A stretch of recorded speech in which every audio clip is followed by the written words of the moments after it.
Hey everyone, I'm Michael, and this is another episode in my series, A Plant a Week. In this series, I talk about various houseplants. I highlight one for the whole video, talking about how to properly care for it, how to water it, how to propagate it, everything that you need to know to keep your plant healthy and happy.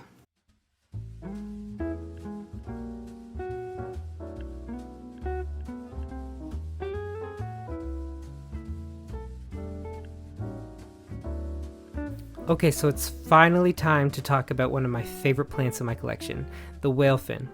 This plant is a type of Sansevieria, Sansevieria Masoniana, that is easily recognized by its large, stiff, broad leaves that resemble whale fins. Of all my plants in my collection, I paid the most for this one, a little over $40, but it was worth it. Just look at how big and flat this leaf is. It's unlike any other plant I have.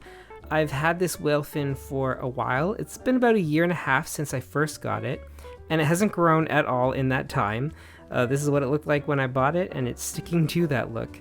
I have heard that sometimes these plants won't grow anymore and you'll be left with a single leaf, but I'm hoping that one day it will shoot out some new pups. Unlike most Sansevierias, the whale fin is super slow growing, so don't be worried if it doesn't seem to be doing much at first. That being said, it's even easier to care for than most regular Sansevierias. I've found that they can go much longer between waterings than regular Sansevierias and tolerate lower light than their more common cousins as well. I have kept mine in a west-facing window and in the shadiest part of my room, and it's done really well. If you want to see faster growth, then putting it in a brighter location should help it grow faster, but remember to water it more. As a Sansevieria, these plants don't need a ton of water. They're very succulent-like and store extra water in their thick tubular roots. You can tell when one of these is parched when it begins to wrinkle. If you notice this, give it a good drink and it should perk right up. I water mine about once a week during the growing seasons and about every 2 to 3 weeks in the winter, depending on how dry the medium is. Like most tropicals, the whale fin isn't fond of sitting in water. Therefore, the soil mixture you want to keep it in should be light and full of extra bits to add some drainage. You can see the mix I have mine in is full of orchid bark, maybe a little too much orchid bark. I just didn't want to drown it. This whale does not swim well. That being said, if you do overwater your whale fin, and I have, you don't need to worry as much as if you've overwatered a regular Sansevieria.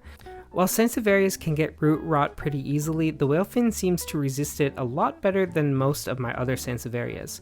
It's a whale that doesn't like to swim, but doesn't mind being wet once in a while. Now, this could be completely different to yours, and I would advise keeping it on the drier side just in case.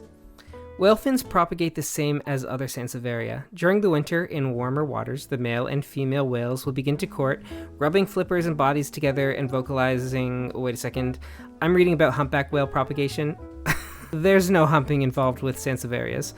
When the roots of the plant have grown enough that they've begun to ring the pot that it's in, it'll start putting out new baby plants called pups. You can keep these pups in with the mother plant or snip them off where they root connected to the mother plant and plant them up in their own pot. As I said before, I've had this plant for like a year and a half and it's yet to produce any pups for me, but that doesn't stop me from checking like every 2 days. Maybe the plant needs some humping after all, I don't know. As far as pests go, the whale fin and most Sansevierias are pretty hardy. There aren't many pests that bug it, and in my whole time owning this one, I've never had any issue with any bugs on my whale fin. Not even gnats, which is surprising. These plants are toxic, so no whale fin soup for you. If ingested, it can cause nausea, diarrhea, dry mouth. It's just best not to eat them. Like most tropical plants, it's better to look at them than taste them. Over the years, I've had plants that I've loved and have topped my favorite plant list. Some I fall out of love with, while others surprise me and I end up liking them a lot. But none compare to the whale fin. This guy is king. Should call him the King Fin. Thanks again for watching. Remember to like and subscribe for similar content.